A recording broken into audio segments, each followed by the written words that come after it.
What if there was a book so dangerous, so incendiary, that its very existence called into question everything? We thought we knew about religion, history, and truth itself. Take a minute to think about it. In a world fascinated by obscure revelations, from classified government documents and lost archaeological treasures to suppressed texts, what would you do if you stumbled upon a text that someone had successfully deleted from history? A book that once harbored answers to questions people feared asking? This isn't fiction. This is the story of the Book of Jubilees. This ancient manuscript has remained shrouded in mystery for centuries. Some viewed it as heretical, others deemed it sacred. But one thing is for sure. It was intentionally left out of the Bible. And today, we're going to look at the why. Take a second to imagine beyond that edge of time, looking back on the dawn of creation. Think of all this not in terms of the two-dimensional figures we read about in a Sunday school lesson, but as real people struggling with decisions and guilt and hope, Adam and Eve. Noah not just as a man building an ark, but as a man filled with self-doubt, disappointed or questioning his own decision. These kinds of stories are what the Book of Jubilees tells, but with twists and details not found anywhere else in the Bible. So what was so dangerous about this book? Was it the tougher laws it imposed? The colorful talk of angels and demons maneuvering human affairs? Or something more profound? Something that threatened to redefine how people understood their relationship with God? As we follow along on this documentary journey, we'll encounter these biblical figures up close. We'll hear their struggles, experience their fears, and see the incidents that altered the course of history.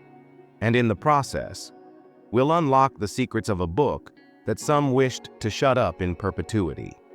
But before we jump into the lives of Adam, Eve, Noah, and Abraham, let's take a pause and consider. Why does any of this matter today? What does a neglected text have to say about faith, power, and the human instinct to search for the truth, even if it's painful? First, let's go back to the beginning, literally. The tale of Adam and Eve isn't just about two people in a garden. It's about the moment that humanity first had to wrestle with consequences. Now imagine this. You wake up one morning in paradise, with everything you could possibly need within arm's reach. But then something changes. A choice occurs. One decision that changes everything. According to the Book of Jubilees, Adam and Eve didn't merely eat from the tree of knowledge. They were manipulated by forces much darker than we were led to believe. In this account, Mastema, a figure sometimes identified with Satan, is portrayed as the ringleader of their fall. He whispers lies in Eve's ear, sowing doubt in her minds as to God's intentions. And when they bite down, it's not just disobedience. It's a betrayal, engineered by an invisible foe. Now imagine Adam and Eve for the first time standing outside of Eden. Can you sense the burden of what they've lost? They are no longer merely biblical figures. They are us. How many times have we found ourselves at the precipice of something we can't go back from and wondered how things could have played out differently? To the writers of Jubilees, their expulsion wasn't just punishment. It was pedagogy, a parable of free will, accountability, and the high price of heedless listening. Fast forward to Noah. Most of us know him as the fellow who built an ark and saved his family from a great flood. But let's take a moment to consider what that must have felt like. Imagine warning people about imminent disaster for decades and being laughed and mocked. Imagine the sheer isolation of banging at some beams while the world around you regards your vain pleadings as insanity. The Book of Jubilees stands out in its portrayal of Noah's struggles. It tells us that angels, not divine inspiration alone, guided him at every step along the way. These divine figures didn't merely hand him schematics for the ark, they comforted him when uncertainty set in. Still, picture the nights he lay awake watching the stars, wondering if he'd gotten it all wrong. When the rains finally arrived, was he washed with relief or dread? Survival hinted at the nature of the waters through which it floated, where death was everywhere. Then there's Abraham. His is a story of faith, but also wrenching sacrifice. Now, imagine being asked to do the unthinkable. To raise a knife against your own child. Isaac was not merely Abraham's son, he was the culmination of a promise, the response to years of waiting and praying. But here he is at the top of Mount Moriah, prepared to heed a command that defies reason and love. It gets even more intense in the Book of Jubilees. The original text makes clear that Abraham didn't go it alone. He struggled with doubt and anger and confusion before he was able to lend God his full trust. What kept him going? Was it faith without sight or faith beyond sight? And what does that say about us? That thousands of years later, we're still wrestling with the issue of obedience and sacrifice. These are not simply kind of ancient tales. They are mirrors of our own lives, are not at times being tested with doubt, fear, and hope, feelings we all know. Whether it's the loss of something sacred, ridicule for hoping in something bigger, or sacrifices we may not completely comprehend, these stories resonate because they're deeply human. But here's the thing. If these are characters you can relate to, why did some see their stories as too dangerous to save? Why did early religious leaders believe certain details, the details of the Book of Jubilees, had to be concealed? Now let's unpack this. As Adam, Eve, Noah, and Abraham were each struggling with their own personal struggles, we read of a battle going on. Battle of ideas, beliefs, and power. This was not simply a story about individual faith, but a question of what faith would take hold in entire communities, nations, and religions. And the center of this conflict was the Book of Jubilees, a text that was courageous enough to question the status quo at profound as well as unsettling levels. That feels like walking the tightrope between obedience and rebellion. This is precisely what Jubilees was asking of its readers. This wasn't merely a book of stories, it was a guide to life under divine law, rules so strict that the 10 Commandments appeared lax in comparison. For example, Jubilees provided elaborate rules on everything from Sabbath keeping to marriage law, leaving little room for interpretation or mistake. In Jubilees, the Sabbath is more than just a day of rest.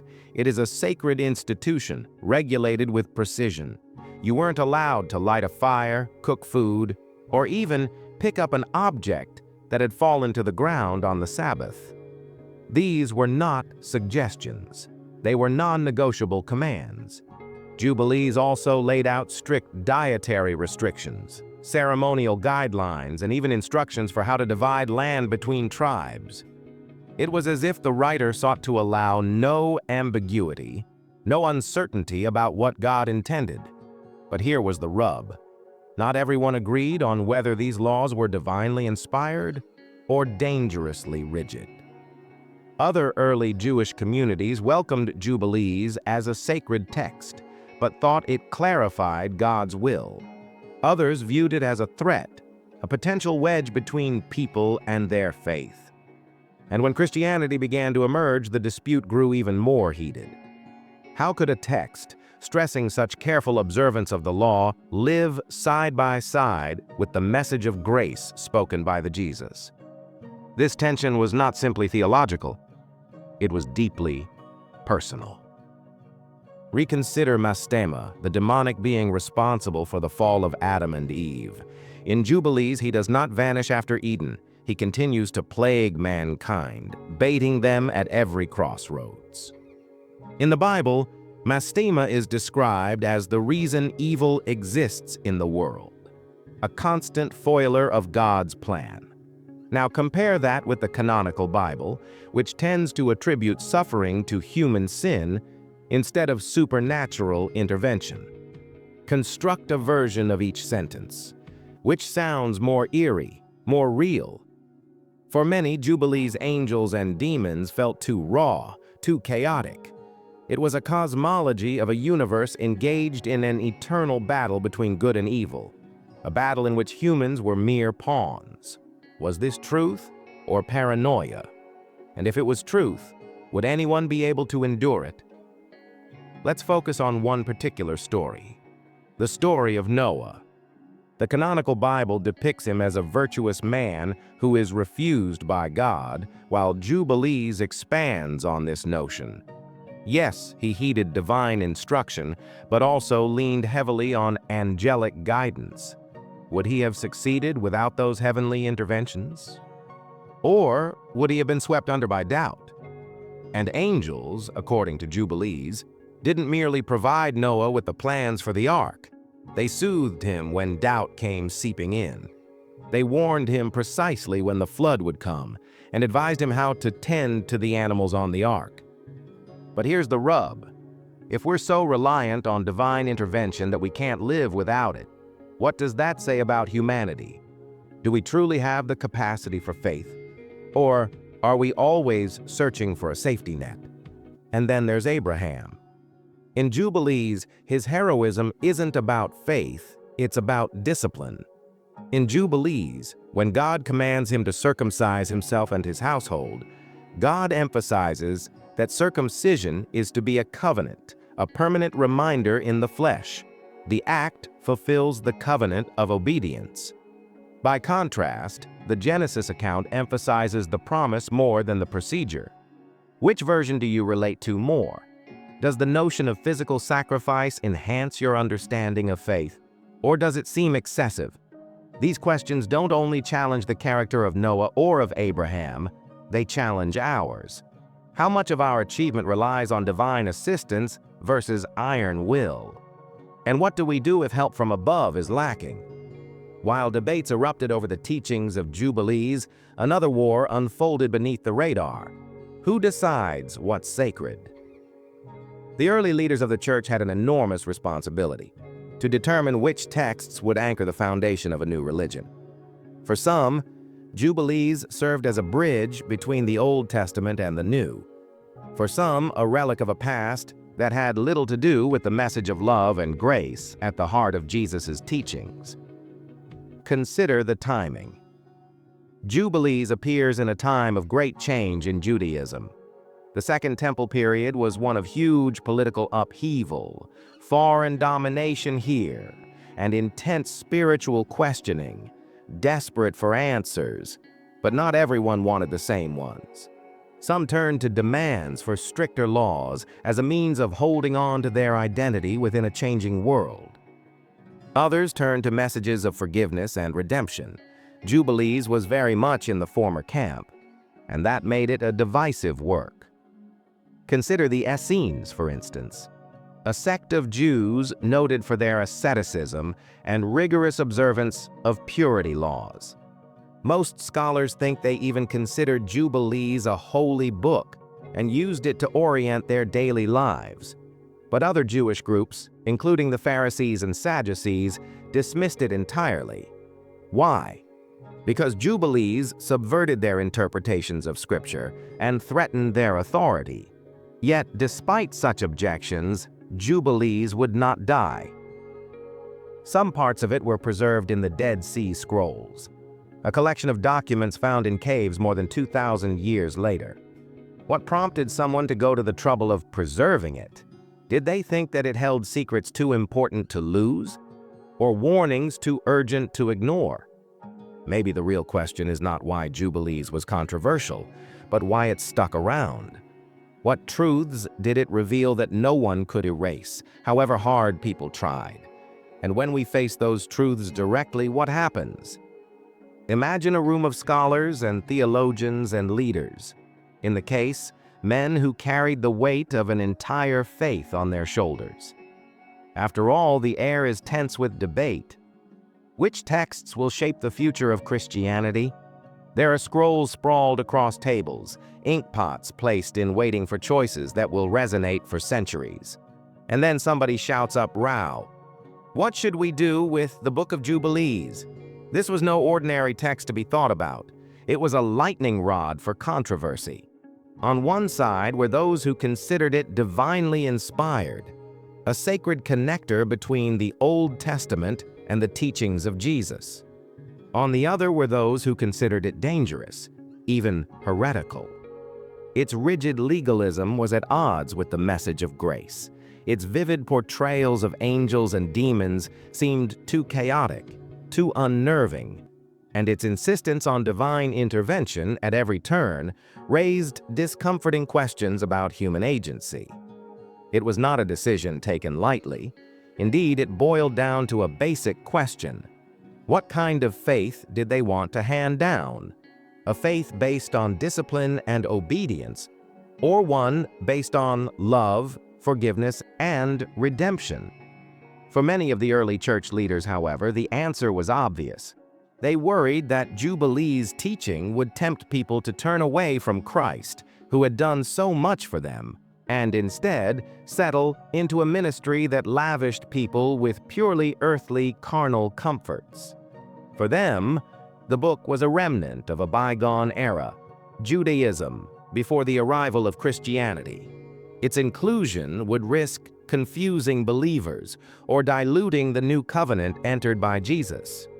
But here was the thing. Not everyone was on the same page.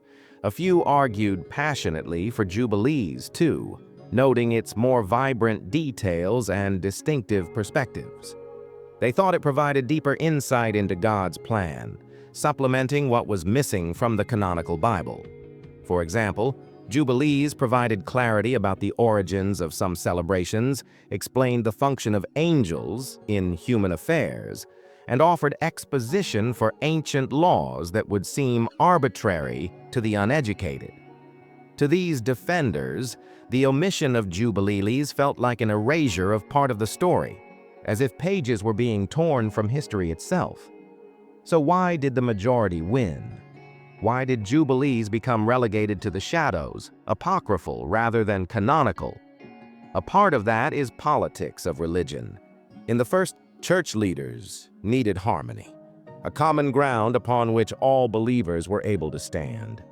And Jubilees, with its controversial teachings and divisive nature, didn't fall into that vision. There was also the timing issue.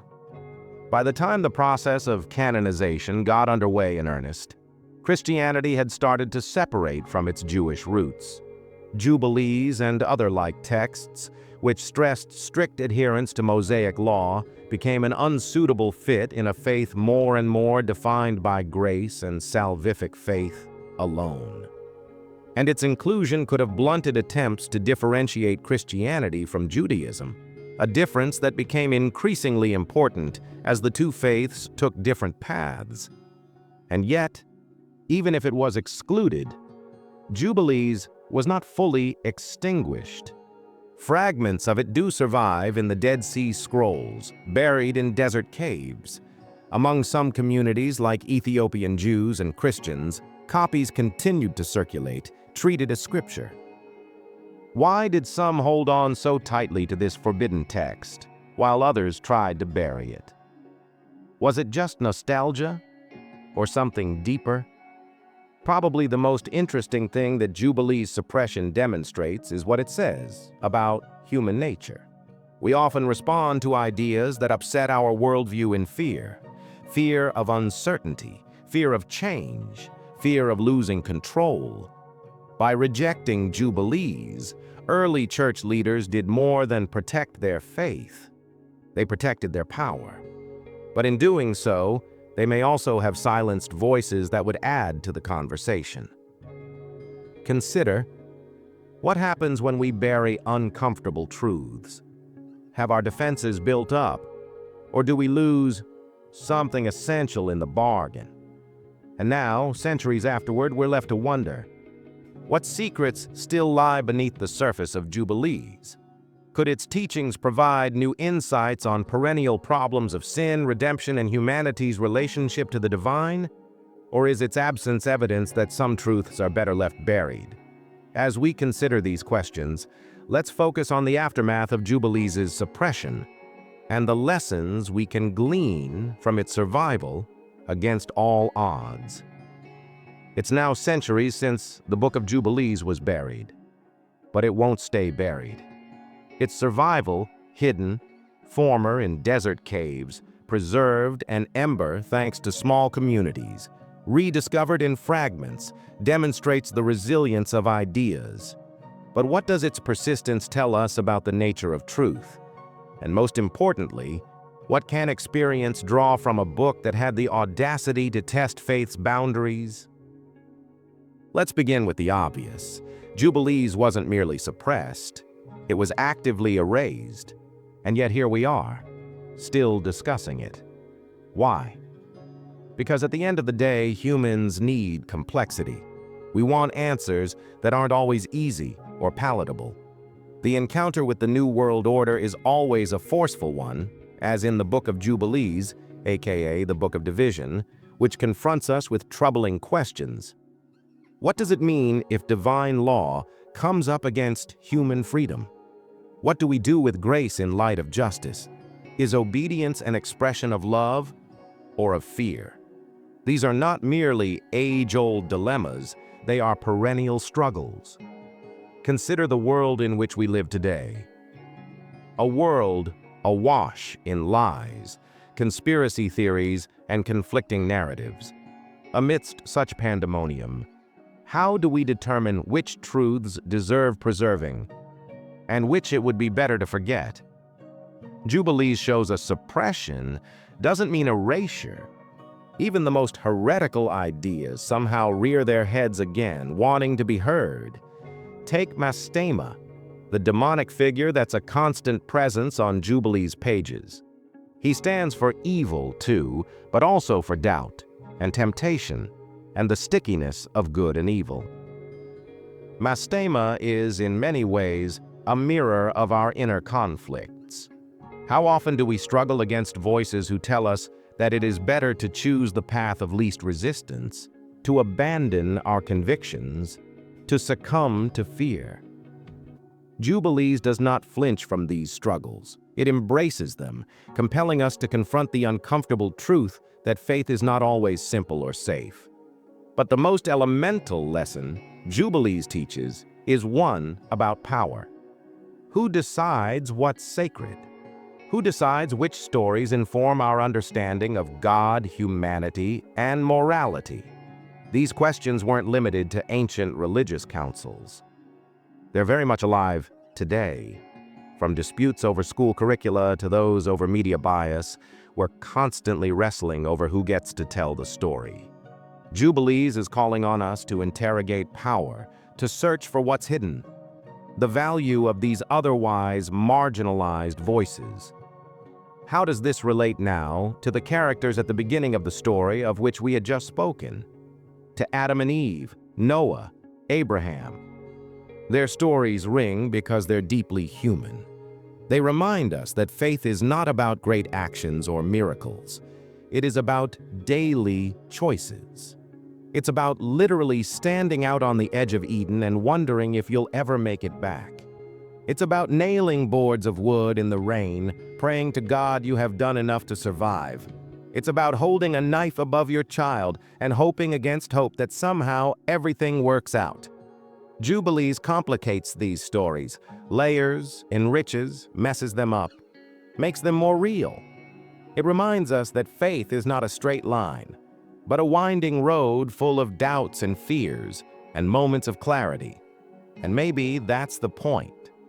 The reason that Jubilees survived, then, may not be that it contains all the answers, but that it asks the right questions.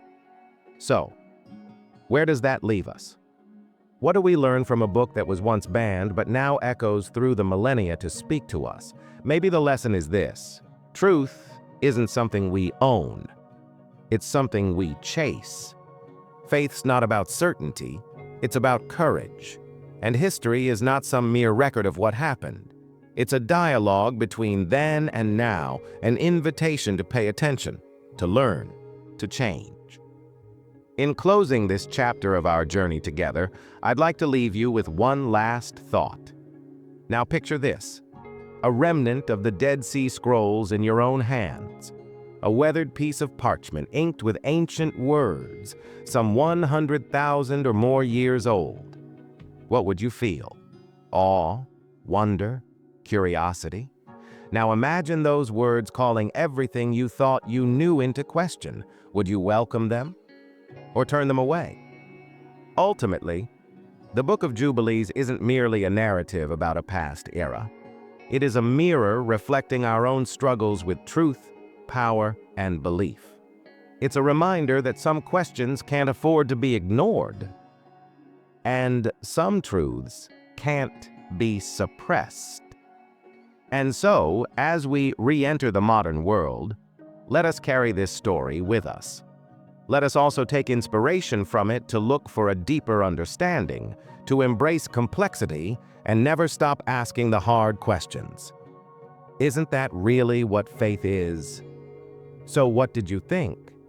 Did the Book of Jubilees change the way you think about faith, history, or truth itself? If you were struck by this story, or even just left with more questions than answers, I want to hear from you. Let me know in the comments down below. Should this ancient text have found its way into the Bible? What do you believe we can still learn from it today? If you enjoyed this deep dive into one of history's most mysterious books, don't forget to hit that like button. It really helps support the channel, and let us know you want to see more content like this. And if you're just visiting us for the first time, it's a good time to subscribe so you never miss an episode. We cover everything from hidden histories to untold stories, all designed to challenge, question, and inspire. Before you go, here's a quick question to take with you. In a world where information abounds, how do we determine which truths deserve to be preserved, and which ones aren't we better off leaving behind? Let that sink in for a minute. Oh, and one more thing. Look out for our next video, where we reveal another nugget of history hiding in plain sight.